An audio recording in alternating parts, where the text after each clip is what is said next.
आज हम time management का डे 0B देखते हैं। यानी जो प्रथम बुनियादी सवाल था, यानी हमने 3 बुनियादी सवाल पढ़े। पहला बुनियादी सवाल, आज पढ़ेंगे हम दूसरा बुनियादी सवाल। ठीक है, तो देखते हैं दूसरा बुनियादी सवाल क्या है।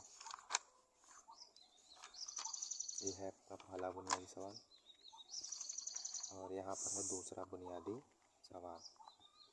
तो दूसरा बुनियादी सवाल देखिए क्या है।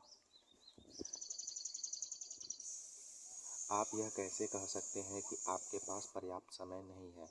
आपके पास एक दिन में उतने ही घंटे हैं जितने Helen Keller, Louis Pasteur, Michelangelo, Mother Teresa, Leonardo da Vinci, Thomas Jefferson और अल्बर्ट आइंस्टीन के पास था।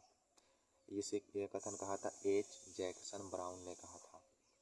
विधाता ने किसी को सुंदरता ज़्यादा दी है, किसी को कम दी है, किसी को बुद्धि ज़्यादा दी है, किसी को कम दी है, किसी को दौलत ज़्यादा दी है, किसी को कम दी है, लेकिन समय उसने सबको बराबर दिया है। एक दिन में 24 घंटे।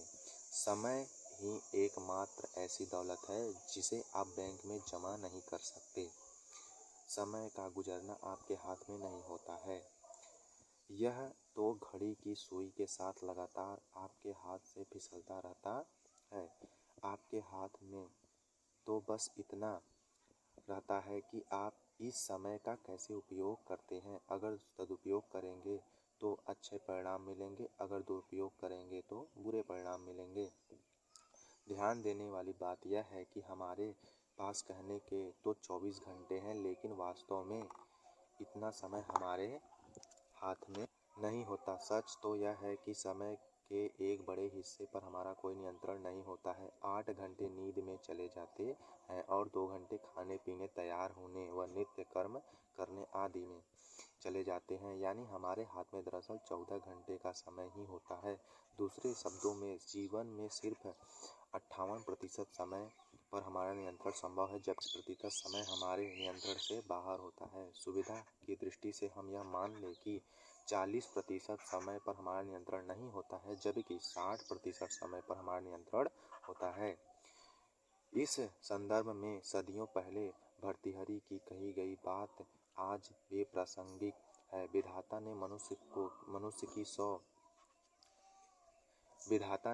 की आयु 100 वर्ष तय की है, जिसमें से आधी रात्रि में चली जाती है।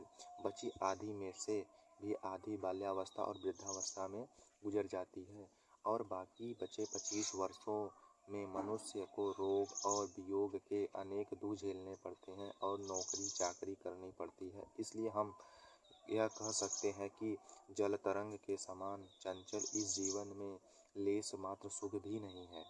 समय अनमोल है, क्योंकि वास्तव में समय ही संसार की एकमात्र ऐसी चीज़ है जो सीमित है। अगर आप दौलत गंवा देते हैं तो दोबारा कमा सकते हैं, घर गंवा देते हैं तो दोबारा पा सकते हैं, लेकिन अगर आपने समय गंवा देते हैं तो आपके पास वही समय दोबारा नहीं मिल सकता।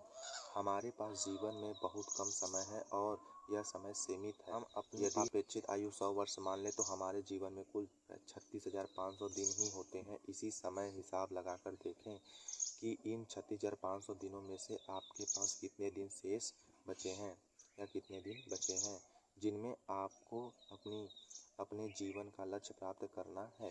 नीचे दी गई आसान गणना करके खुद जान लें आपके पास अब लगभग कितने समय बचा है। यानी जीवन के कुल दिन 36,500 गुजर चुके दिन, यानी आपका उम्र जितना है उसमें 365 का गुणा कर दीजिए, आपका ये गुजर चुके दिन मिल जाएगा। और इसको माइनस जब करेंगे तो आपका जो शेष बचा दिन होगा उतने दिन में ही आप लक्ष्य प्राप्त कर सकते हैं, ऐसा कहा गया है। लेकिन एक चीज़ यहाँ पर ध्यान दीजिएगा, ये 100 वर्ष माना है तो हर वर्ष को 365 दिन माना, जबकि 366 भी दिन होते हैं। ये एक आपको आइडिया दे रहा है समझने के लिए, कोई करेक्ट कैलकुलेशन नहीं है, एक आइडिया आपको मिल रहा है। ठीक है, अगर हम जीवन में कुछ करना, कुछ बनना, कुछ पाना चाहते हैं तो यह अनिवार्य है कि हम समय का सर्वश्रेष्ठ उपयोग करना सीख लें, ताकि इस धरती पर अपने सीमित समय में हम वह हासिल कर सकें जो हम हासिल करना चाहते हैं, चाहे वह दौलत हो, शोहरत हो, सुख हो या सफलता ही हो। इसमें 2 लोगों के देखिए स्टेटमेंट। खोई दौलत मेहनत से दोबारा हासिल की जा सकती है, खोया ज्ञान अध्ययन से, खोया स्वास्थ्य चिकित्सा से या संयम से, लेकिन खोया समय हमेशा हमेशा के लिए चला जाता है। ये क्या था? सैमुअल स्माइल्स ने कहा था। कैलेंडर से धोखा न खाएं। साल भर में केवल उतने ही दिन होते हैं जिनका आप उपयोग करते हैं। एक व्यक्ति साल भर में एक सप्ताह का मूल्य प्राप्त करता है, जबकि दूसरा व्यक्ति एक सप्ताह में ही पूरे साल का मूल्य प्राप्त कर लेता है। इसको किसने कहा था? चार्ल्स रिचर्ड्स ने कहा था। अगला हम देखेंगे डे 0 सी में, जो आपका तीसरा बुनियादी सवाल होगा।